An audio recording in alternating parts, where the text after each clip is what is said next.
kunnafoni min bɛ di nanzarakan na o bɛna yɛlɛma aw ye todunkan na a bɛna lase aw ma seeru sila maraka faama fɛ sabula kunnafoni sɔrɔbaliya o ye kunnasiri ye. Maraka faama ka journal banbara bɛna lase aw ma ka sababu ɲuman kɛ malizoom.net ye. Maraka faama i bisimila bi kunnafoniw bɛ cogo di? Fanta Sidibe Fulamuso Donkbaru labɛn bɛ fasɛri jɛkulu maaw fɛ a bɛna lase ne Seydou Sila Maraka faama fɛ Ibrahim Lam Fimani kale to suya kɔlɛ la bi dunya in na tarata utikalo tile 14 san 2018 kunnafoni bakurubaw filɛ.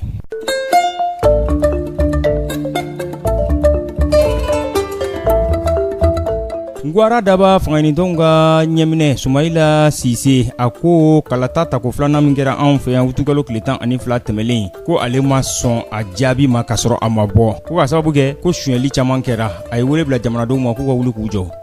Mali diɲɛma ɲɛkɔrɔ jumadonya tɛmɛlen utukalo tile 10 a ye don ɲɛnamaya Journée africaine de la décentralisation et du développement JADDL 2018 a ko kurubɔnkari yɛrɛ o kɛra minisiri ka ɲɛminɛ kɔnɔna na n'o ɲɛsin bɛ collectivité territoriale ma Alassane Aga Mohamed Moussa laseli dɔn senfɛ ka ɲɛsin Donkbaru ɲininaw ma Maison de la Presse ale kɔnɔna na. Algérie ministre min ɲɛsin bɛ Algérie kɔnɔna lakandali ma n'o ye ministre de la défense a y'a jira dɔgɔkun furancɛ tɛmɛlen in na k'a fɔ ko mugujugutila jatigɛwale kɛbaw k'a kuluba dɔ k'u nana Mali la yan nɔ k'u donna Tamarasɛti o de fɛ a ye nin kumakan ninnu a y'a dankɛnɛmaya. Donkbaru la kumaba olu ye nin ye minnu bɛna walawala aw ye sandani na aw ni ce maraka faama ka journal banbara lamɛli la aw bisimila.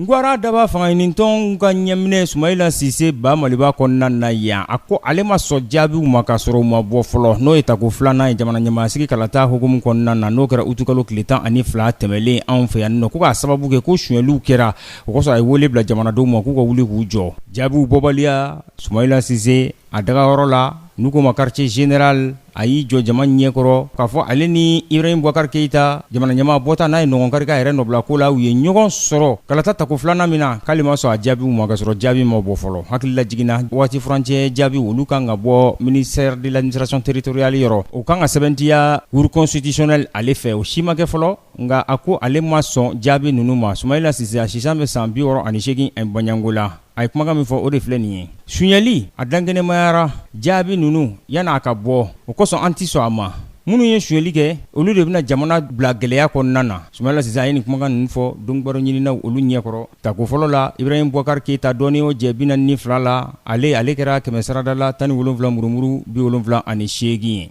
Union africaine farafinna tɔnba ale ye ɲɛdamakɛlaw observateur o ma 45 ale olu bila olu ka ɲɛdama kɛ olu y'a jira k'a fɔ ko kalata in kɛra ko kobamaya la mun bɛ se ka dankari kalata la olu y'o fɔ kunungo u ye foli bila gouvernement ma a ka wuli ka jɔ la lakana sira fɛ yaasa kalata in a bɛ se ka kɛ cogo min na basigi kɔnɔna na n'o ye tako filanan ye n'a kɛra utukalo tile 12 n'an bɛ o jaabi makɔnɔ la.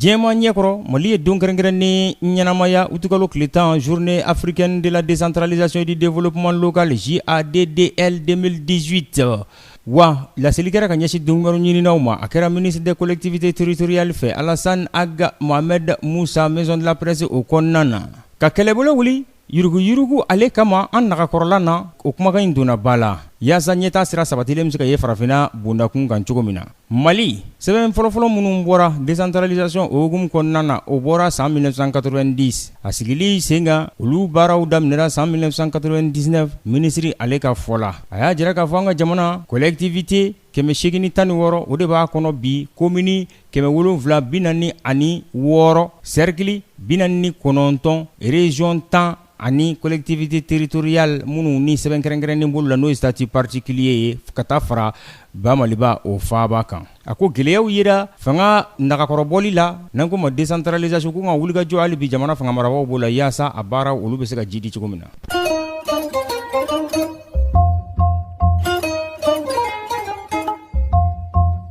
Ministre min Algérie kɔnɔna na n'a ɲɛsin bɛ lakanda ma n'o ye défense ye dɔgɔkun furancɛ tɛmɛlen in na a y'a fɔ ko mugujugu cila jatigɛwale kɛba kuluba dɔ ko donna Mali kɔnɔ Tamarasɛti ale fɛ a ko AQMI o ka maa ɲɛyɛlɛkɛ kɔrɔ dɔ n'o ye Al-Qaïda o Maghreb islamique ye ale bɛ nin ko ju la k'a fɔ ale ye tɛgɛ da dunan dɔ kan k'o kɛ tɛgɛ kɔnɔ maa ye wa a tɔgɔ bɛ dɔrɔgu kow la jamanaw ni ɲɔgɔn cɛ u k'a ma Sultan Ould Badi ale de kun ye katiba saheliya din o ɲɛmaa ye katiba min n'a tugura eta islamiki o ka laɲiniw kɔnɔna na sahara kungo o kɔnɔna na.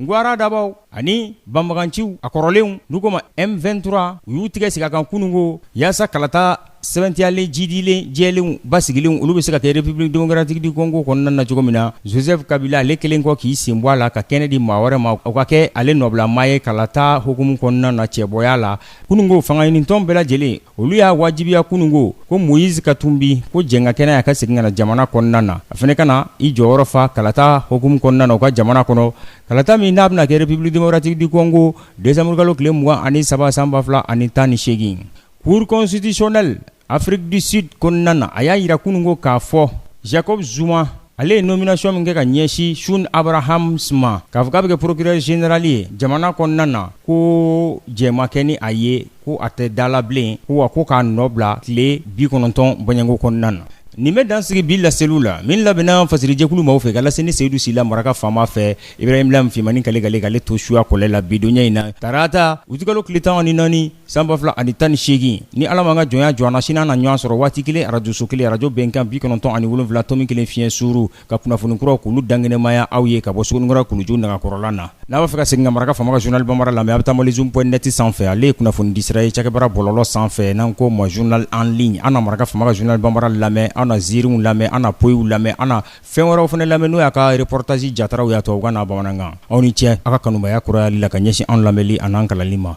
a k'an bɛn sini inshallah. Maraka faama ka bi journal Bambara lasera aw ma k'a sababu ɲuman kɛ malizoom.net ye.